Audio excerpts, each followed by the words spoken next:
Tervetuloa katsomaan meidän ensimmäistä videota tälle kanavalle. Elikkä me ollaan Sumon kanssa lähdössä koiranäyttelyyn, käydään Korpilahdella ja Leppävirralla.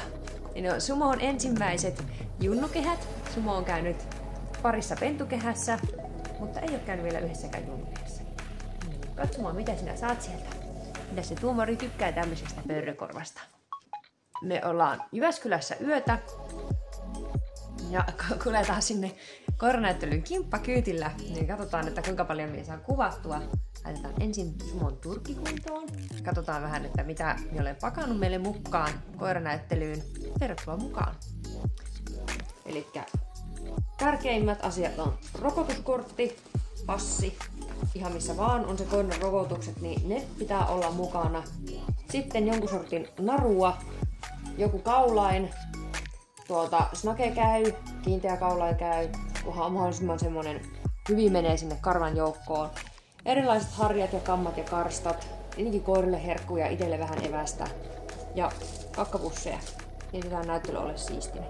Mulla aina on myös mukana paksu musta tussi, että voi kirjoittaa numeron, kertakäyttöhaarukoita, jos on jotain semmoista syötävää, mihin tarvii haarukan. Antiseptistä suihketta, ihan vain varulta. Ja kuivapesuainetta, sakset. Täällä mulla on sitten tämmönen pieni ensiapupakkaus. Täällä on sideharsorullaa ja särkylääkettä, allergialääkettä, haavataitosta, silmätippoja. Ja sitten mulla löytyy täältä yksi, mitä minä olen aina alkanut kuljettaa mukana, niin kyypakkaus. Se on hyvä, jos koiralle tulee allerginen reaktio, niin se käy siihenkin.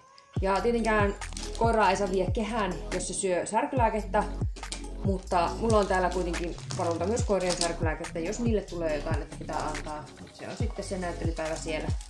Sitten rakkolaastareita, hakaneuloja ja kuminen tassusuoja, että jos tulee tassuun vaikka joku haavata. Ja sitten Sumon mielestä paras osuus. Täällä on Sumon palkkalelu. Tämmönen ruohotupakanilan kaninkarvavinku. Tämmönen lelu. Ja Hilulla on oma, kun Hilu tykkää tämmöisestä niin kuin kiekon muotoisesta karvavinkusta. Tämä ei ole se Hilun varsinainen karvavinku, vaan tämä on joku toinen varavinku. Se on tuolla repussa vain. Ja näyttelynumerolapun pidike. Mulla on myös semmonen toinen hihaan laitettava, mihin saa semmoisen muovitaskuun numerolapun. Sitä me ei tykkää käyttää, jos ollaan ulkona, mutta muuten mun mielestä tää on älyttömän suloinen. Tää on käsin huovutettu Hilun kuvasta ja tää on ihan paras. Minä tykkään kovasti. Niin, ja tältä editistä haluan lisätä vielä sen, että nyt tästä lähin näyttelyrepusta löytyy aina myös perunajauhoa ja pieni pyyhe. Pottujauhoa mulla ei aiemmin ollut. Se pelasti kakka-episodilta. Saatiin pestoa ja se pottujauho siis imi sen kosteuden siitä karvasta. Samalla kun sillä pyyhkeellä puristeli, niin tuli tosi nopeasti hyvät pöksyt Sumolle taas. Niin. Nyt sumpulan turkki harjattu, tassu trimmattu ja kynnet leikattu ja seuraavaksi pitäisi päästä pois pesulle. Mie voi jollakin toisella videolla sitten esitellä tarkemmin, että miten mie pesen Sumon turkin. Tämä enempää videokuvaa mulla ei tästä ollut. Sumo, missä me ollaan? Ja näin päästiin perille Jyväskylään, ja Jyväskylästä mulla ei kamalasti kuvamateriaalia ole, kun oli niin tosi myöhä, mutta on suorita päitä nukkumaan. Ja seuraavana päivänä suunnattiinkin heti aamusta Leppävirralle kohti ensimmäistä koiranäyttelyä. Siellä sitten 20 minuuttia ennen kuin kehä alkoi, niin Sumo päätti lähteä kakaalle, ja juostiin kehään täyttä päätä, kun saatiin tuo pylly puhtaaksi. Ja tosiaan enempää kuvamateriaalia mulla ei ole tästä reissusta. Sumo sai arvosanaksi tuomarilta EH, rokotti 1 asteikon verran noista Sumon hampaista. Mikä tällä lähti mukaan? Lähtikö lelu mukaan? Sunnuntaina aamuna oli satanut tuoretta lunta ja ihanassa auringonpaisteessa käytiin aamulenkillä. Sumo halusi tähän jää katselemaan lintuja. Ne hyppeili tuolla alempana puissa ja ihaseltiin sitten siinä aurinkoa. Sitten tuli kyyti hakemaan meitä ja lähdettiin ajelle kohti Korpilahden näyttelyä ja Sumo hieman väsyytti. Ei ole tämä poika tehty aikaisin aamuihin. Näyttelyalueella Sumo katseli tuolta sen omasta kopasta ja kattoluukusta maailmaa ja ihastui yhteen pieneen mustaan pystykorvaan, joka oli siinä vieressä.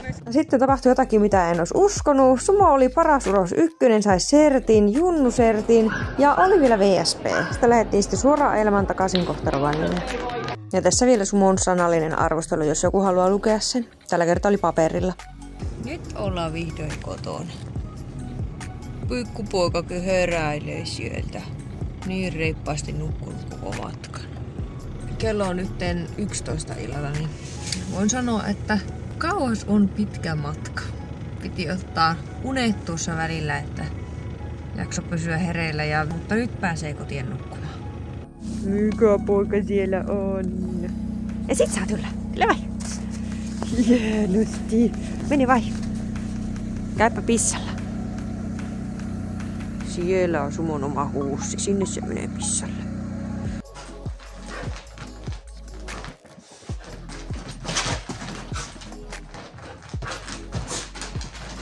Kun siellä onkin pikkusen pölin auttamassa auton purkamisessa. Siellä on eri hajuja.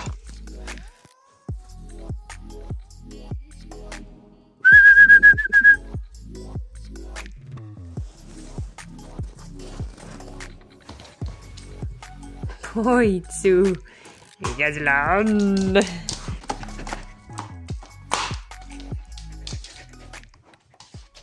Sumo reiluna poikana päätti jakaa iltapalansa Hilun kanssa. Hilu kyllä aiemmin sai jo oma iltapalan. Ja sitten on rauha maassa ja kummakin koirat omassa kopassa unilla.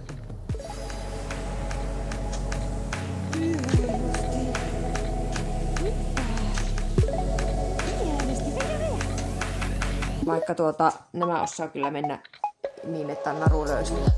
Nyt te tulette pilaamaan minun vielä. Voisitteko te mennä vähän kauemmas? Ai!